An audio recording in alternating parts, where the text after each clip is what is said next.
ये क्या है? ए बावळट, काय करतोस हे? ते चेहऱ्याला लावायसाठी करते. काय झालं त्या फेसला?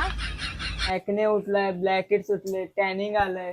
केअर नको करायला मला. ए हे लावून ना काय होत नाही. चल मी जे युज करते ना ते दाखवते. चल.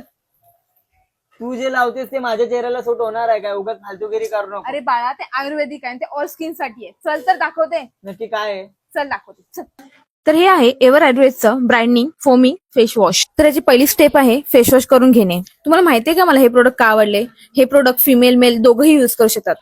यामध्ये कोणत्याही प्रकारचे हार्मफुल केमिकल नाही आणि हे टोटली नैसर्गिक पदार्थांपासून बनवलेले आहे. यामध्ये व्हिटॅमिन सी, कोको ग्लुकोनडाईज, rice water extract, salicylic acid, ज्येष्ठमध. स्किन स्वच्छ झाली की जी सेकंड स्टेप आहे एव्हर आयुर्वेदाचं ब्राईटनिंग फेस सिरम. हे स्किन हायड्रेट करायला आणि स्किन ब्राईट करायला आपल्याला मदत करते. हे आपल्या फेसवरचं रिंकल्स, सन टॅनिंग आणि ऍक्ने घालवण्यासाठी मदत करतं. ही आहे आता आपल्या स्किन केअरची लास्ट स्टेप. ही आहे कुंकुमामध्ये ब्राईटनिंग फेस क्रीम. यामध्ये केसर, चंदन, मंजिष्टा, रोज मेटल, गोट मिल्क आणि ज्येष्ठमध यापासून बनवलेली आहे. हे सर्व घटक स्किन ब्राईटनिंग करायचं काम करतात. त्यामुळे ही cream hyper pigmentation, dark circles आणि डार्क पॅचेस घालवायला मदत करते. याशिवाय या तिन्हीमध्ये नायासिनेमाइड आहे जे ऑइल कंट्रोल करतं, त्यामुळे पिंपल कमी होतात. तर हे प्रोडक्ट मी गेले काही दिवस युज करत आहे, तर मला चांगलाच रिझल्ट आलेला आहे. तर तुम्हाला हे मागवायचं असेल तर इझिली अमेझॉनवर अवेलेबल आहे किंवा माझ्या कमेंटमध्ये लिंक असं टाईप करा, तुम्हाला लिंक भेटून जाईल. बाय.